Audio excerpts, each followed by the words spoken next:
K4 network में स्वागत है आपका और आज का प्रोग्राम शुरू करते हैं।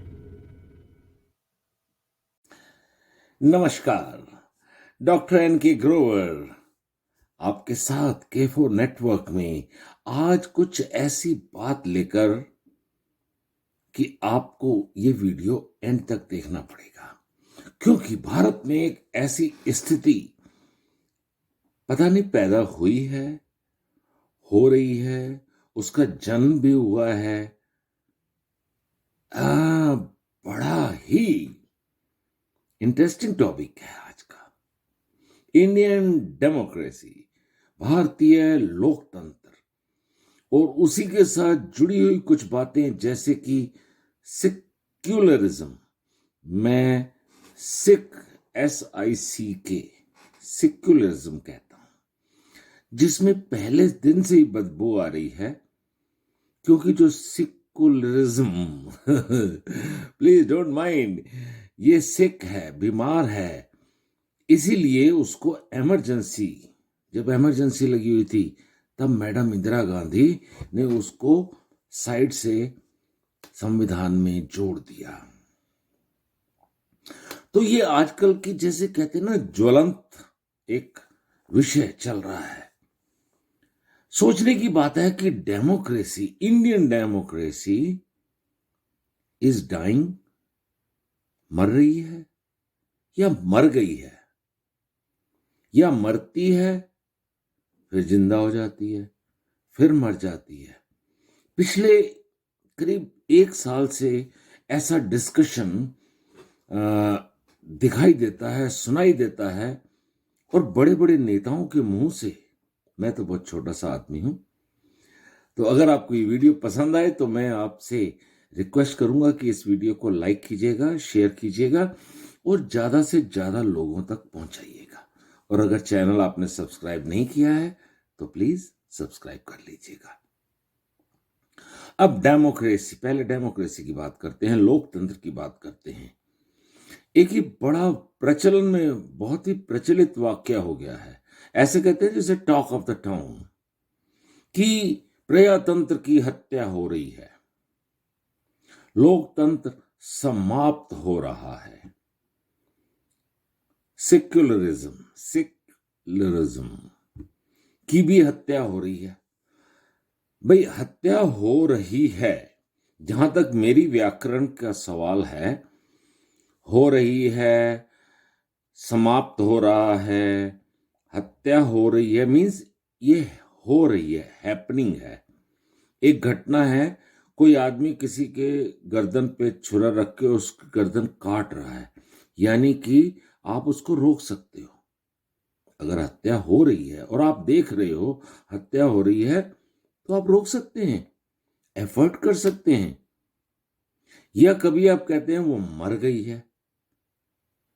अगर आपने ये बात कही थी पिछले साल सितंबर में, तो अब फरवरी शुरू हो गया है, तो फिर मर गई है, यानी मरी हुई चीज जिंदा हुई, जिंदा होके मर गई।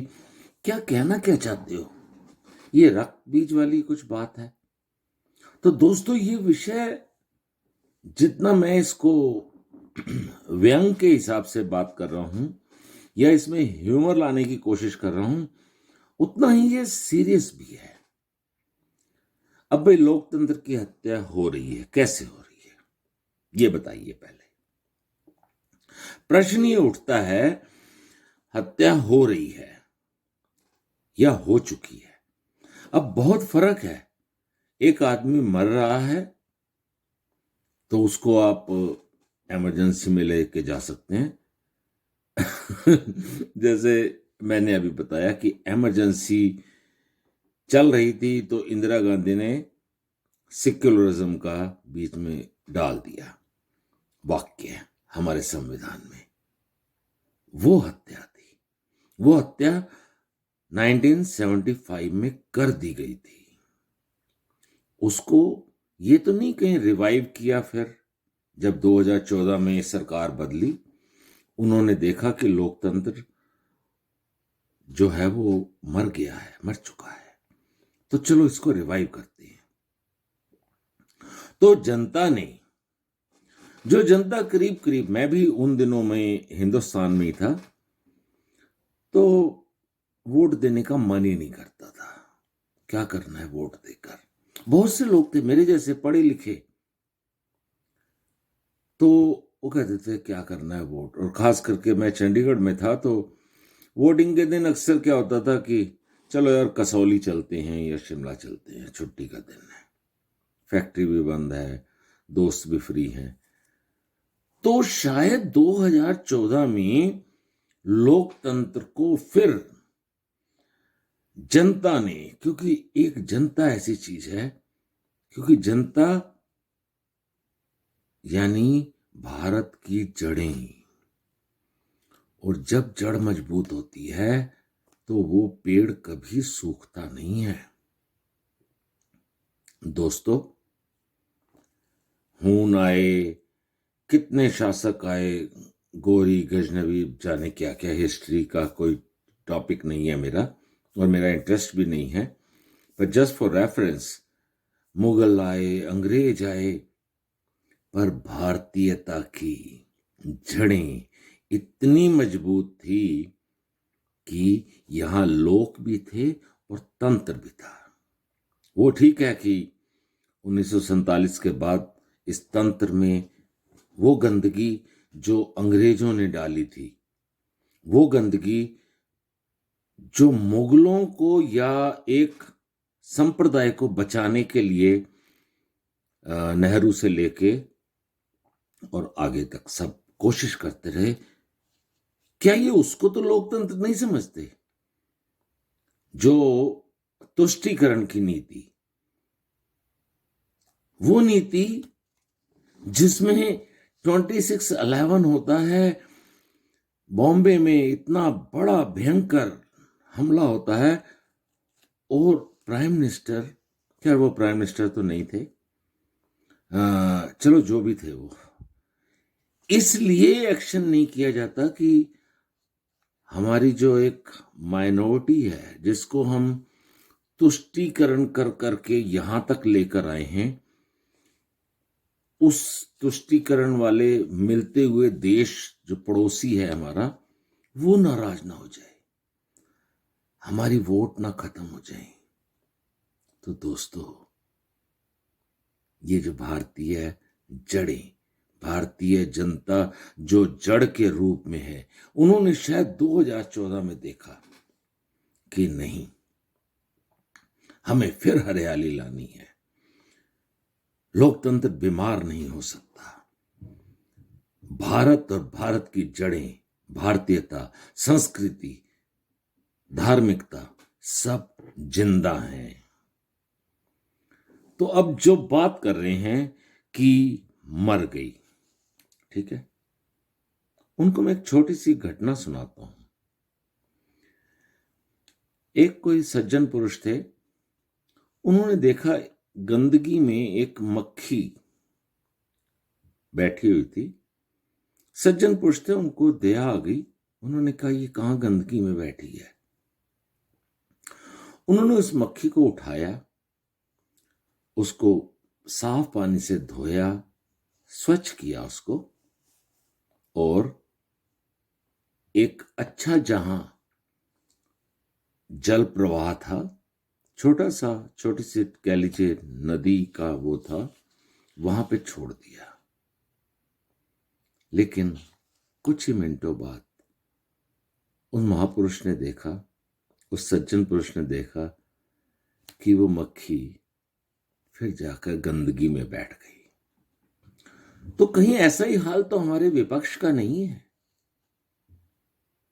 जो गंदगी दिख रही है सब, उस मक्खी की तरह उसको आप अगर रोज वाटर पे या किसी अच्छी जगह बिठा दोगे तो वो गंदगी को ढूंढ ही लेगी। ये गंदी मानसिकता नहीं है तो और क्या है, कि हमें कुछ अच्छा दिखता ही नहीं है। अच्छा, फिर एक और तत्व है, फ्रीडम ऑफ प्रेस, आजादी लिखने की, बोलने की, वो उसको दबाया जा रहा है। मैं यहाँ कनाडा में बैठा रोज देखता हूँ, यूट्यूब पर भी देखता हूँ, ऐसे ऐसे लोग। दोस्तों मैं सही कह रहा हूँ, अगर ऐसी बकवास कोई यहाँ यूएसए, कनाडा, ऑस्ट्रेलिया में करे, जो कहते हैं सर तन से जुदा कर देंगे, और कोई कहता है 15 मिनट के लिए पुलिस को हटा लो, कोई कहता है कि ये जो सनातन धर्म है इसको समाप्त करना है, बिलीव मी, वो ना केवल जेल में होते, वो जेल से उनकी 3 पुश्तें इंतजार करती कि क्या वो जेल से बाहर आएंगे। अभी एक पाकिस्तानी महिला है, उसको 86 साल की सजा हुई है। यहां तो 500 साल की सजा होती है, और ये खुले घूम रहे हैं, बोल रहे हैं, कोई अंजुम है, कोई रबिश है, पता नहीं कितने हैं, लाइन लगी हुई है, और वो कहते हैं जी फ्रीडम ऑफ प्रेस पे जो है आजादी नहीं है, हमें बोलने की तुम्हें आजादी है। जो प्रधानमंत्री को, देश के प्रधानमंत्री को खुलेआम गालियां देते हैं, उनको आजादी है, तो क्या कहेंगे इसको? कहीं ये आजादी जो है, आजादी की जो मक्खी है, ये गंद खा खा कर, गंदगी में बैठकर सिर्फ गंदगी ही देख पा रही है। और अगर मान लिया कि हत्या हो गई, अब सुप्रीम कोर्ट, किस किस की बात करेंगे आप? सुप्रीम कोर्ट में सुप्रीम वकील 2-3 नहीं है, नाम आप सबको पता है, नाम लेने का कोई फायदा नहीं है उनका, वो सरेआम झूठ बोल रहे हैं। अभी मैं सुन रहा था, वो एक तरह से रो रहा था बंदा, वकील है, वकील है तो अपने घर का होगा, 20-25 लाख रुपए एक पेशी के लेते हैं कहते हैं, सुना है मैंने। और वो कह रहा है कि सुप्रीम कोर्ट में कह रहा है कि एक सिटिंग चीफ मिनिस्टर को अरेस्ट कर लिया गया। अरे अकल के अंधो, उस चीफ मिनिस्टर ने रिजाइन कर चुका था जब उसको ईडी ने गिरफ्तार किया, और झूठ भी बोल रहे हो, और बोलने की आजादी भी है तुम्हें, और कोर्ट की भी तुम कहते हो हत्या हो गई, कानून और संविधान की भी हत्या हो गई। अरे तो तुम कैसे बच गए? कभी सोचा इस बात को? तो दोस्तों, जो हमारे देश का लोकतंत्र है, जिसको ये दिन रात दे रहे हैं गालियां, मैं इनसे 2 लाइनें ये कहूंगा, हाँ, खास करके मीडिया से भी, फिसलन का माहौल है, फिसलन का माहौल है, पांव जो है आपके, मुझे लाइनें लिखी थी मैंने कहीं पर, फिसलन का माहौल है, पैर टिकना चाहिए, और खबर सच हो या झूठ, अखबार बिकना चाहिए। ये अपना अखबार बेच रहे हैं, यूट्यूब चैनल वाले, जो जो कभी पत्रकार कहे जाते थे, बड़े बड़े यूट्यूब पर आकर जो है जो बोलना चाहे बोल रहे हैं, और इनका कुछ नहीं हो रहा है, ये सब जिंदा है, सांस ले रहे हैं, लेकिन इनके लिए लोकतंत्र मर चुका है, प्रजातंत्र मर चुका है, और आजादी बोलने की खत्म हो चुकी है। और एक और महान कांग्रेस के, अरे प्रेसिडेंट बन गए, टांगे तो करीब करीब पहुंच चुकी हैं वहां पे, और उनको मैं सुन रहा था उस दिन, वो क्या कह रहे थे, अगर 2024 में मोदी आ गया तो कभी फिर इलेक्शन नहीं होगा, वो पुतिन बन जाएगा। अरे कांग्रेसियों, यही सोवियत यूनियन, उस टाइम सोवियत यूनियन थी, वही रशिया है। ये आपका दोस्त कंट्री है। आपका आपके ऊपर क्या बताऊं मैं तुम्हें। हमने 1971 की वार देखी है, खैर वार तो हमने 65 की भी देखी हुई है। 71 में अगर रशिया अपना समुद्री बेड़ा नहीं भेजता तो बांग्लादेश तो क्या बनना था, हिंदुस्तान का जो हाल होता। वो तुम्हारा दोस्त है, तुम्हारे देश का दोस्त है, पर प्रॉब्लम यह है कि तुम तो अपने देश के ही नहीं हो। तलवे चाटने से तुम्हें फुर्सत नहीं है। जो भी कांग्रेस के आजकल प्रेसिडेंट हैं, इतनी उम्र हो गई, मुझे तो कई बार शर्म आती है। Even Manmohan Singh ji as a person good great, पर तलवे चाटने की ऐसी क्या मजबूरी है इन कांग्रेसियों की। यार कुछ तो रीढ़ की हड्डी रखो। हम यहां पे बोल रहे हैं, किसी के अगेंस्ट नहीं है, लेकिन देश की ना डेमोक्रेसी मरी है, ना लोकतंत्र मरा है, और जो लोग वहां के जिंदा हैं, आगे बढ़ रहे हैं। फिफ्थ इकोनॉमी हिंदुस्तान है। आज हमें गर्व होता है यहां पर। मैं आपको बताता हूं, जब हम यहां पे आते थे, अब 20 साल हो गए, तब यहां अखबारें होती थी 40-40, 50-50 पेज की। कभी हिंदुस्तान की, भारत की खबर नहीं दिखती थी। आज भारत की खबर के बिना यहां कोई न्यूज़पेपर या कोई भी पोर्टल, कोई भी चैनल नहीं चलता है। तुम्हें घमंड होना चाहिए। ये लोकतंत्र जिंदा है, इसलिए तुम सब इतना कुछ बोल पा रहे हो। और वो एक हैं आपके भाई साहब, मेरे से तो बड़ी दाढ़ी है, मैं तो ट्रिम करके रखता हूँ, हिसाब से रखता हूँ। और वो दाढ़ी बढ़ा के घूम रहे हैं। मोहब्बत की दुकान, मोहब्बत की दुकान है और नफरतों से खर्चा चल रहा है। इन बातों पे दोस्तों सोचिएगा।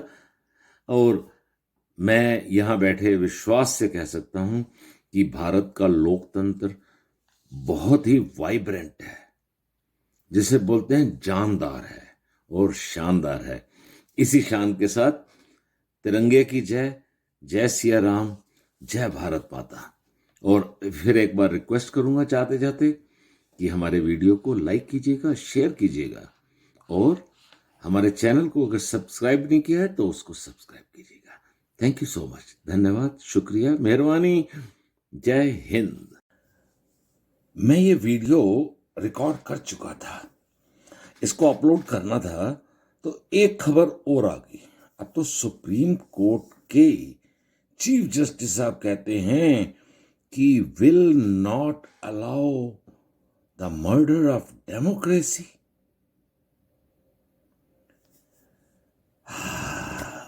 क्या कहें। सबसे पहले मर्डर डेमोक्रेसी का अगर हुआ तो सुप्रीम कोर्ट से हुआ, जब 1975 में इंदिरा गांधी ने इमरजेंसी लगाई थी।